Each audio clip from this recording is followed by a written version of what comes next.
I have been unintentionally filming this vlog for like 2 or 3 months now, meaning to end it like at the end of every week, but then never actually doing a proper conclusion to it or anything like that. And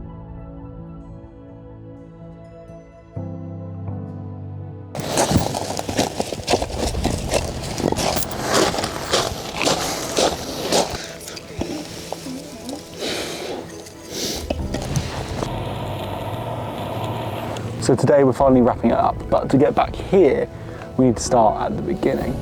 Real quick thought process I've been having about so many ideas and things that you want to do, and so many ideas you're like, oh, if I do that, that'll make my business better. But there's so many of them that are actually just like not conducive to an actual better business. They're just sort of dumb ideas that you think are gonna like, they're easier to execute as well, so you sort of want to run with them. But like the one I just remembered that was, when I first started MatchCut, I wanted to place an order for like 500 notebooks with the MatchCut logo embossed on it, and I wanted to send those out to our clients and be like, thanks for joining MatchCut, to use this to document all your great ideas, blah blah blah blah. Like, it's a good idea, it's a cool idea, I don't know if it's a good idea. Me spending my time on that when I had one client at the time was not going to do anything to help move my business forward, was it? It was just going to waste time, it was going to be a distraction. It wasn't actually going to help me achieve the goals. And also, how quickly did I think I was going to get like 500 clients? And I'm still find myself, I have these ideas of like, oh, that'd be good. And then when you actually deep it, you let the initial excitement for the idea settle, and you're like, that, like, how would that benefit me or the business in any way at all? When you're building a business, is you just have all these random ideas that you're like, oh, I could do that, I could do this. But realistically, you really need to protect your headspace and your energy, and where you're actually directing that energy is a massive factor on how quickly you're going to achieve success. Segueing nicely into what I'm about to go do now, another thing I've realized is hustle culture and the idea of like focus, lock in, grind, get everything done, do it all yourself, work all hours of the day, is really nice. You know, it makes some really cool montages on Instagram, but it's not sustainable. Like, it's just not sustainable.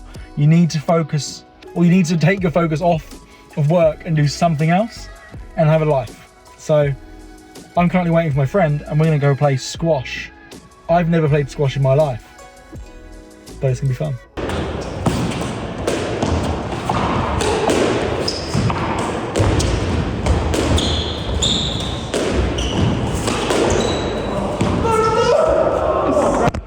So I'm just sat here doing my quarterly goal check-in, and I thought, oh, this is actually a perfect time for me to sort of let you guys know what it is I do when I do these check-ins. I split my goal setting up into work-related, health-related, and then sort of other. I actually have to say this month, or this quarter, has been pretty not great in terms of actually ticking my goals off. So like work ones was start paying myself X amount. I'm not going to disclose numbers to you guys, but I wanted to actually start paying myself, because at the start of this quarter, mid-year this year, my video editing agency still wasn't paying me. All the profit was going into the business to build it all up, but I sort of got to a point where I was like, okay, I need to actually start paying myself. But if you're a new business owner, you'll understand that paying yourself can be quite scary, because it's like, oh, now I'm locking in for this amount, these big expenses, or this amount of expenses per month now. What if things go downhill? Stuff like that. But I locked in, and I wanted to, by October 1st, I wanted to have scaled that up by another 50%, which I've not done. I'm not going to do right at this stage, because we're not quite, I haven't experienced the growth in the agency I was hoping to this quarter. But I've been able to earn the most of it for this entire year, this month, through other means. So I'm not too fussed that I didn't hit the second part of that goal. Second one was to actually onboard 2 more clients, which I didn't do. I actually didn't onboard a single client fully onboarded one new client in Q2, not 2. I've been a lot more picky with my clients, but also we've got a lot of open prospects right now, which I'm kind of confident about, but I don't want to jinx that. But you know, we've got movement happening. So didn't actually onboard the 2 clients as planned, but I did. We have made some serious movements, and to be fair, going for that goal kicked in for me, which is something I want to make a separate video about, is that I've sort of been on autopilot with my outreach this year. And it took me a while to realise, hey, this isn't working. Step up a gear, which I've been doing, which has been leading to a lot more replies, a lot more calls, a lot more trial edits. So, you know, setting what that seemed like a fairly doable goal, but it really took, by setting it as an actual goal, it caused me to reflect on the situation that I'm currently in, what's working, what's not working, and iterate upon that. And I also set a goal of offering thumbnail services and starting getting 2 thumbnail clients on board, and then quite quickly realised that was a bit of the fluff that I was talking about the other day. That's a task that would be good in the future, but it's distracting me from the current mission, which is video editing. Health goals. I wanted to 100 kg bench for 10 reps, because I used to have 100 kg locked in with 10 reps, solid, and then just let my bench slip.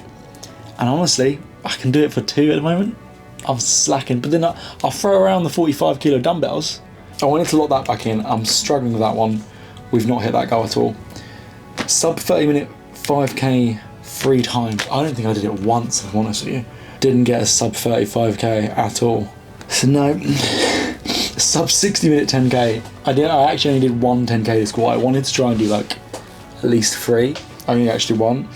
And it was an 11k and it took me an hour and 20 minutes, so nope. 200 kg deadlift from 3 occasions.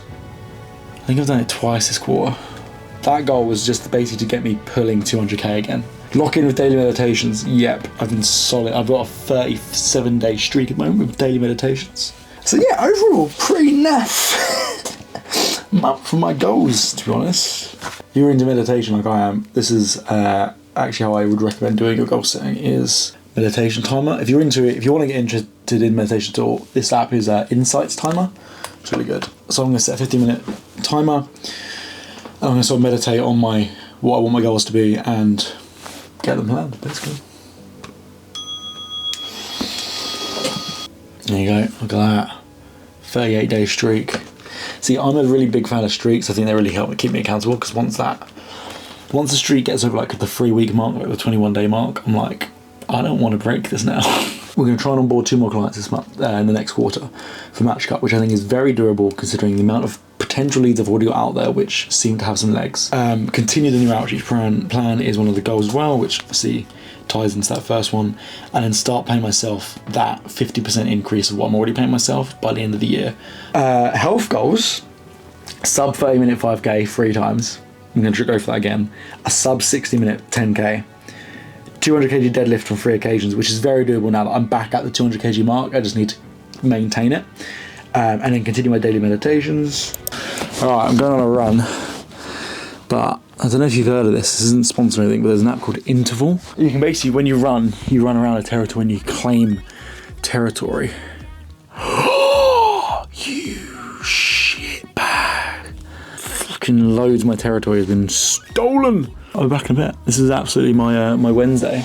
I've been working all morning. I've been working on some freelance stuff all morning. Now I'm gonna go on a run, and then I'm gonna come back and I've got some UGC stuff to do, and some more freelance stuff to do. So I'm not. Probably shouldn't have won the hoodie. I stole 3 people's territories. Did 6.5k in the end. Hopefully you can see me there. Just got the sword. I onboarded a new client today, which is exciting as hell. Had the onboarding chat. It was really nice actually to sit down with someone and sort of go through quite naturally. Like I'll bring it up or ask about it, but the conversation actually sort of led into why he chose to go with us and not other people that apply for the role. And it was nice to have the reason we're doing this validated, because literally he was like all the reasons Match Cut exists resonated with him and were the reasons that he wanted to go with us over the competition.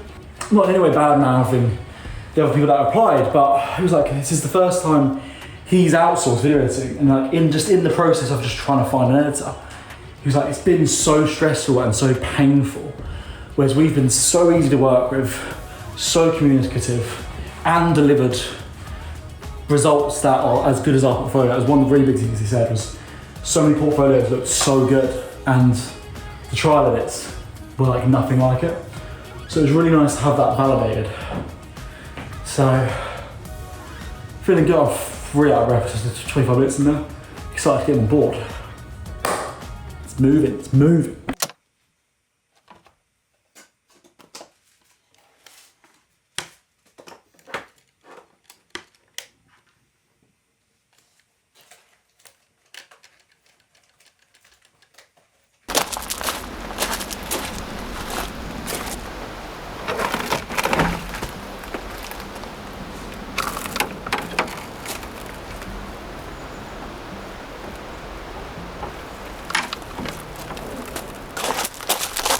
Frozen. So we've got to start there. Okay. Is that right? Yeah.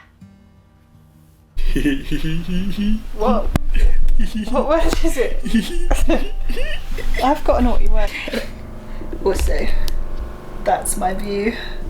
Pretty spectacular.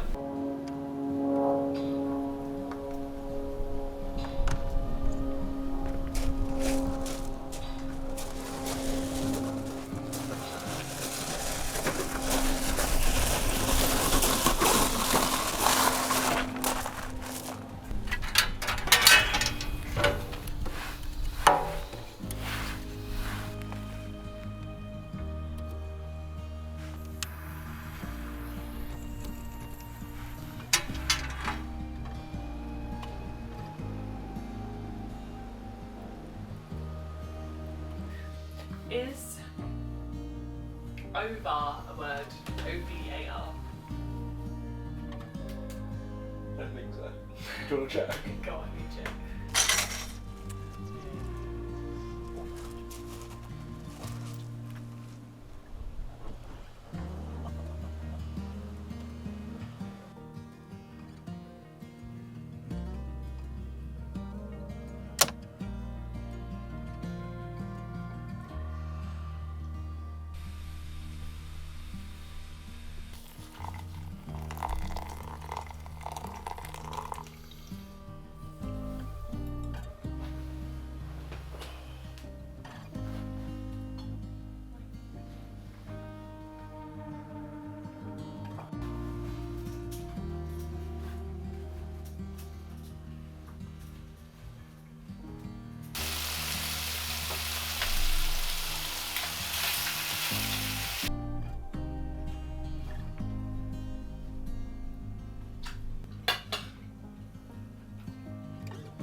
45 degrees. I've been cooking this up all morning, getting this nice and hot. Literally for like 4 hours it's been going. I am the star of the soup. Oh fuck, how do you do that?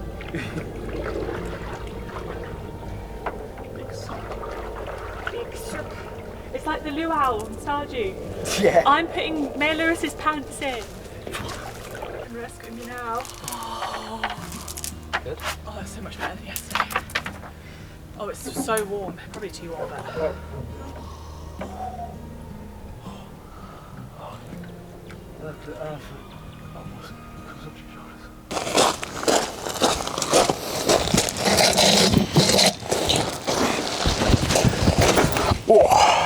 So that brings us back to now. I know I've got these really nice like fireplace chairs here, but they're wet. This one's not. Got a nice view behind me. So we've been at Unplugged now for our second full day. So we got it on Wednesday, it's now Friday. I wrote some thoughts earlier on, which so I feel like they summarise a bit this sort of this vlog and also where my head's been at recently.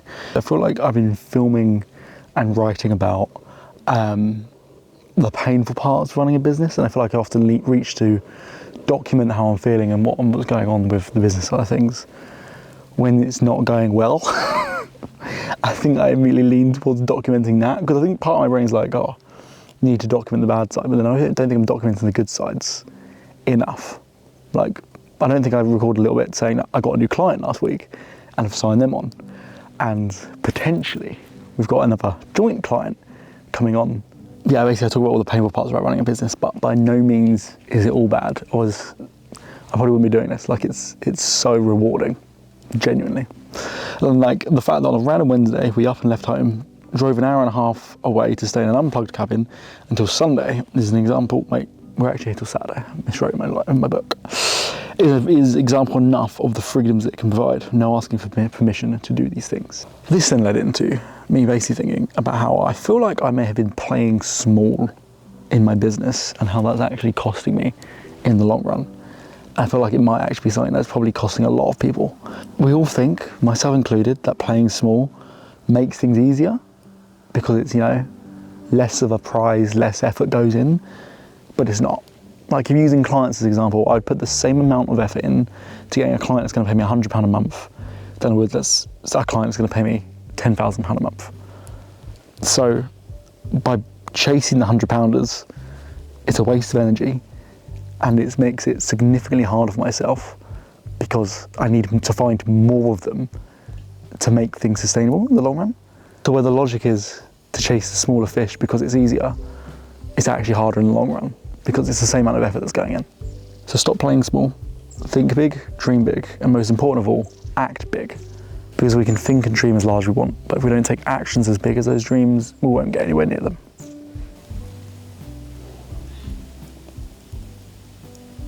You actually may notice I've been flicking between these two notebooks, like probably this entire video, especially right now. It's basically because this is all business stuff. I love this notebook, but this is just only business stuff. This is my notebook that comes with me every day, everywhere.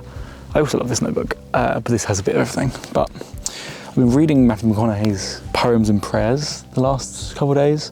He mentions at the start of the book that he makes these ditties, which are little poems that are effectively the story of his day. And that sort of inspired me to write a little one about the story of the last 2 days for me, which has been, go check the fire, then pick up the pen. Now make a coffee and do it all again. It's a simple life here in our unplugged den.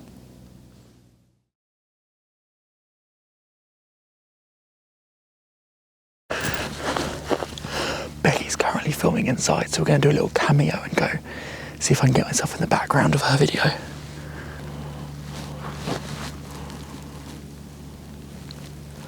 For the next year. She's like really in the flow, so I actually don't want to fucking fuck her up.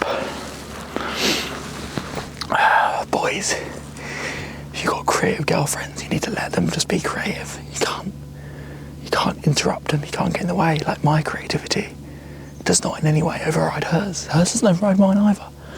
But you gotta make sure that you let her soar with her creativity, which is what I'm doing right now, which is why I'm outside freezing my tits off, to be honest with you. I don't want to go in and get a hoodie because I don't want to interrupt her flow, because I know from my own experience how annoying it is when someone interrupts your flow, like when you're really in it, and she looks like she's really in it right now. So maybe I'll just do laps of the field to stay warm instead, but I'd rather do that than fuck up the love of my life's creative flow. Because I think it'll be funny. I just said maybe I'll do laps of the field instead. I'm literally going to go down there and sprint across the field. He's a fast boy. He's speedy as fuck. Oh my god. It'd be kind of funny for me to now just come back the other way, but like closer. I'm so cold. You know what? I'm an idiot because I've been so cold this whole time. Now I've got a fire going here that I could just sit next to. Just like the cavemen used to do. With their marshmallows. I heard cavemen. The fire keeps running away from my marshmallow.